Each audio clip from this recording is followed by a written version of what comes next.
Chapter 4 from the textbook deals with equations and graphs. And the first section that we're going to look at is the section on functions. So, we need to talk about a few definitions before we get started, and those are listed here. The first one is a relation, and if you think about this word in just everyday language, what do you think about when you think about the word relation? You probably think of a relationship, how things are related, something like that. And it means the exact same thing in mathematics, except it's a little more specific. So in mathematics, a relation is defined as a set of ordered pairs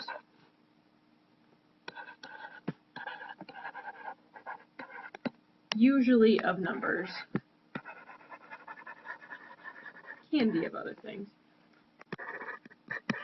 in the form, we always write x, y as our ordered pair. Most of the time when you're dealing with mathematics, you're talking about some type of equation, but you could be talking about shapes with regards to geometry or matrices if you're in linear algebra. There's a lot of different options that you can have when it talks about relations. The thing that's important with this, and if you're ever using certain table functions in your calculator, is to know which variable is independent and which variable is dependent. Usually we refer to x as the independent variable because this is the value that we plug in to the relation.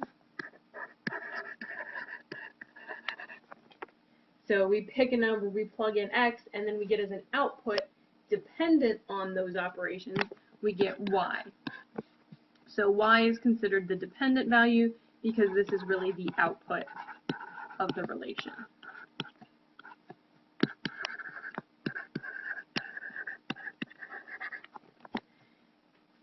Sometimes these are referred to in a more mathematical term as the domain and the range. And this is getting a little bit more specific when we actually talk about functions. So the domain lists or contains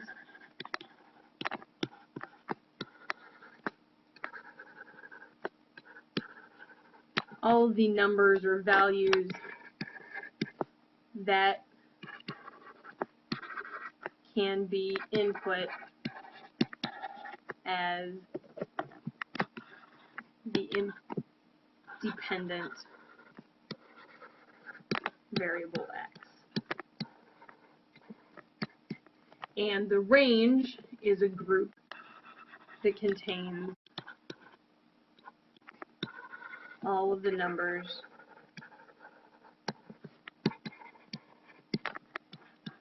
that can be output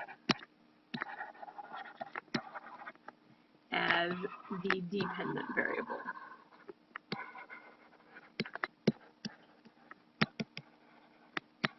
Y.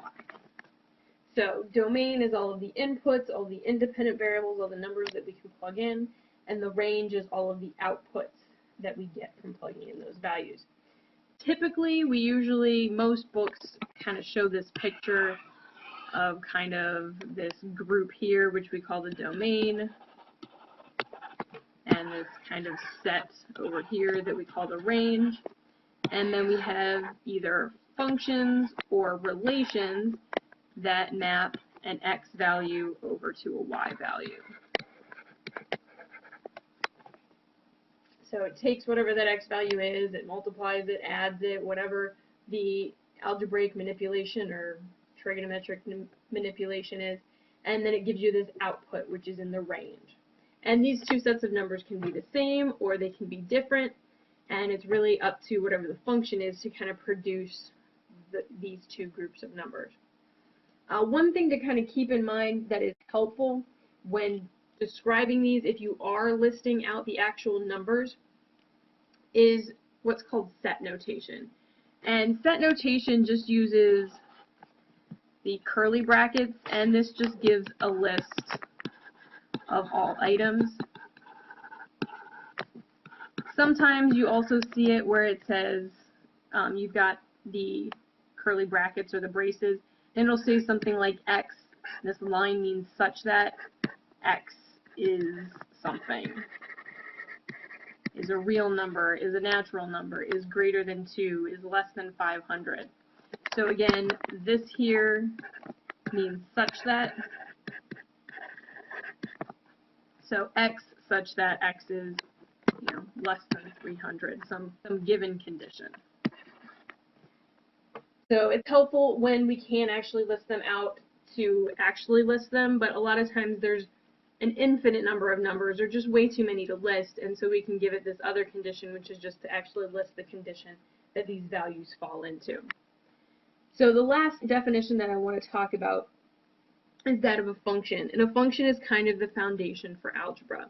The thing that is important about functions is that they take one number and give you one output. So it's really important for a function that if you put one number in, you can only get one output out. So take a second to think of any formulas or operations that you've encountered that produce more than one answer when you plug them in. Just take a second to think about it. One possible example that some people see, so this would be an example of not a function, is y squared equals x. Because in this case, if you look at y squared, well, if you plug in, for instance, x equals 4, then y could either be 2 or negative 2. So there's two outputs there, and we don't like that. So it's always important for a function to make sure that you have one output only for each input. So to give the specific definition, a function is a special relation, and it is a set of ordered pairs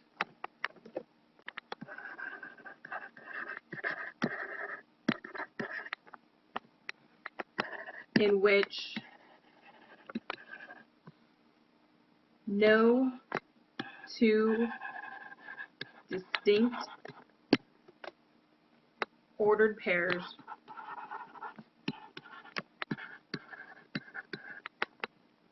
have the same first element.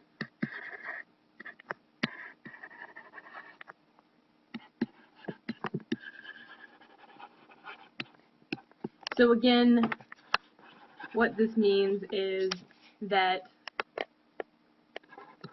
no input has more than one output.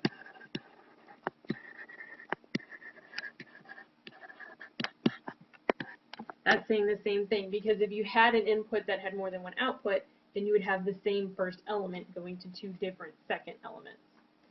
Again, if we're drawing the picture, the one up above is usually what we draw when we talk about a function. We talk about our domain and our range. We've got a point x and a point y. This works as far as a function goes. And I'll abbreviate it here because we don't have a whole lot of room. If we wanted an example of not a function, then we have a similar picture here. And we have an x here, and we'll say a y1 and a y2. And that x value is going to both of those. Now we can have two inputs going to the same output. That's fine. We just can't have one input going to two outputs. So that's kind of an introduction to functions. Now let's look at some of these examples to determine whether or not these are functions and to talk about their domain and range. Remember that domain is input, range is output. So we've got our first example here. We have three ordered pairs, and we want to determine whether or not it's a function, and we want to write its domain and range. So first thing, if you're looking at this, do we have the same first element for any of these? No. So this is a function.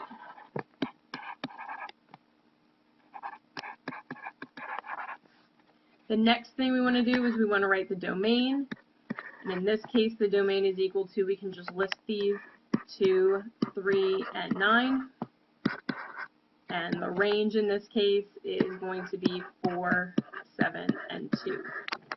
The other way that's usually somewhat helpful as far as determining whether or not something is a function is to see if the domain and range have the same number of elements, or if the domain at the very least has more elements than the range. Sometimes that's a good indicator, not always, but sometimes. Let's try another example. I want you guys to pause the video here for a second and see if you can determine whether or not this is a function, and then write its domain and range. So if you tried this example, in this case if you look, you have 0, 5, 2, and 5. So you have 5 going to -1 and 5 going to 1. So in this case, this is not a function.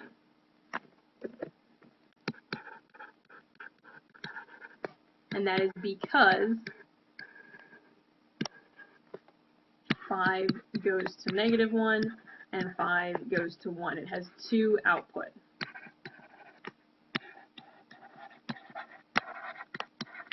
So this case is not a function. It is a relation. We could talk about the domain and range for this relation.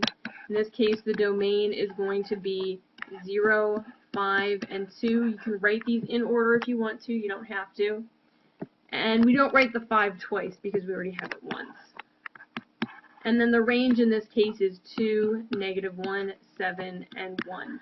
And like I said, the issue here is that you have 3 inputs but 4 outputs, and so that's an issue because you can't have 3 things going to 4 different things without some overlap. So that's why, again, this is not a function. Let's look at some more common algebraic examples that we might be used to. We have y equals 2x squared minus 3. This case, I just want you to find the domain. It's a little bit more challenging to find the range for these problems without graphing them, and you'll get to that in Tech Math 4. So in this case, if we want to find the domain and determine if it's a function, can you think of any number that you could plug into 2x squared minus 3 that'll give you 2 outputs? Any number you can plug in for x that would give you 2 outputs? No. So this is a function. No matter what number you plug in for x, you will only have 1 output because you will square that number, multiply it by 2, and then subtract 3. There's no way to get 2 answers. In this case, the domain, so now you think about it, is there any number that you cannot plug into this function that would either make it undefined or make it so that it didn't make sense? And the nice thing about polynomials is that all numbers work for them, so this is where we write, instead of listing out all real numbers, which would be really difficult, we say that x such that x is a real number, and we can use this abbreviation here for real number. So just, again, some shorthand. You don't have to. You can just say x is a real number. You can write the whole sentence out, or you can use that abbreviation. It's just a capital R kind of with this extra line behind it to make it look bolded. And that describes all real numbers. So all of the counting numbers, all the fractions, all the square roots, pi, e, all of those numbers that you can think of. Now let's look at another example. In this case, is there any number that you can plug in here that would give you 2 outputs? Now I know I gave the example before of y squared equals something. That's not the same thing that we have here. In this case, we have a negative square root, meaning whatever we plug in here, we're going to add 5 to it, and then take the square root and do 16 minus that number. So in this case, we don't have to worry about the plus or minus values that come out of it. This is just straightforward x plus 5 and then the square root of it. So in this case, this is still a function. The domain is a little bit trickier here, so I'm going to kind of move this over here. Yes, this is a function. In this case, the domain, we do have issues with square roots. With a square root, we know that if we want a real output, which is usually what we're talking about, then we can only have numbers that are greater than or equal to 0 as far as being under the square root. If we take the square root of a negative number, we get an imaginary or complex number, and so we don't want that. We only want real numbers when we talk about domain for these examples. So we would say, okay, x plus 5 has to be at least greater than or equal to 0. We can take the square root of 0, that's 0, so it's fine. So then you would just subtract the 5 over and say that x is greater than or equal to -5. So when you write the domain, you say x such that x is greater than or equal to -5. And that's it. That's saying that every number that is bigger than or equal to -5 can be plugged into this problem. So again, I want you to pause the video for a second, look at example 5, and see if you can determine, first of all, if it's a function, and second of all, what, if any, x values would make this function undefined. So if you looked at this one, this is also a function. There's nothing you can plug in here that's going to give you two outputs. So yes, this is a function. The issue with any fraction is that you cannot divide by 0. So in this case, x plus 7 cannot be 0. And again, to solve for x, we would subtract 7 over, so x cannot equal -7. And that's our domain. Instead of listing out every number except 7, we write it as x such that x does not equal -7. Now we've got one last example here which kind of deals with a practical example. Suppose you went on vacation this summer to Myrtle Beach, and say you were maintaining a constant speed of 70 miles an hour using cruise control. You relate your distance to the amount of time you've been traveling, and a common formula for this is distance equals rate times time. In your case, distance equals, well, our rate was 70 miles per hour, and at any time we could then find how far we had gone. So the nice thing about functions too, again, like I said, is if you plug in one number, you get one output. So in this case, how far have you driven in 1 hour? Well, if we plug in 1 hour here, because this was miles per hour, our units, so we have d is going to be equal to 70 times 1, which is just 70 miles. And we're very careful to make sure we include our units. Take a second, pause the video, try to find the answer to the second part here. So for this one, d is equal to 70 times 2.5. So in this case, that is 175. And again, that is miles. The last question on this example, suppose you need to travel 630 miles to get there. How long will it take you? So for this time, they gave us the distance. So we know that distance is equal to 70t in our case. We're going to be plugging into d. So 630 is equal to 70 times t. If we divide by 70, then t is equal to 9 hours. So if it would take you 630 miles to get there, then it would take you 9 hours to get there. We have one final example with regards to domain and range for a function, and that deals with graphs. You can determine the range of a function if you have the graph. So in this case, the domain are the x values. So this is going to be our domain, and y is going to be the range. So we're looking at this picture. Granted, we're assuming that this graph goes on forever in either direction. And if you look at this, it's a parabola, which means it would be an x squared function. Are there any values of x that you cannot plug into a parabola? A parabola or a quadratic function does not have any issues with numbers being plugged in here. So in this case, the domain is equal to x such that x is all reals, or all real numbers. The range in this case we can see by the graph. If you're looking at the y values, there's a bottom or minimum value that we hit here with y. And if you look here, that is -1. So in this case, the range is always y, so it would be y such that y is greater than or equal to -1. So again, we can tell this based off of the graph. The x values along here to here are going to tell you your domain, and your height here, or the y values that you get out of it, are going to tell you your range. Let's try another example. If we look at example B, the domain in this case is not an issue. We can plug anything in here. Again, we assume this goes on in either direction forever, so We go back towards the negative x's and forward towards the positive x's. And in this case, the domain is x equals all reals again. The range for this one, again, if we look, we have a minimum value here, and the minimum y value is 0. So in this case, the range is equal to y such that y is greater than or equal to 0. In our final example here, I want you to pause the video and see if you can figure out what the domain and range are for this function graphed in part C. So this one's actually pretty nice. Again, if you look at this, this is going to go on forever in both directions. So the x values are going to go on forever in both directions. So x is a real number. And in this case, if you look at y for the range, that also is going to be all real numbers because this is going to continue to go on forever and up forever. So in this case, the range is y such that y is a real number.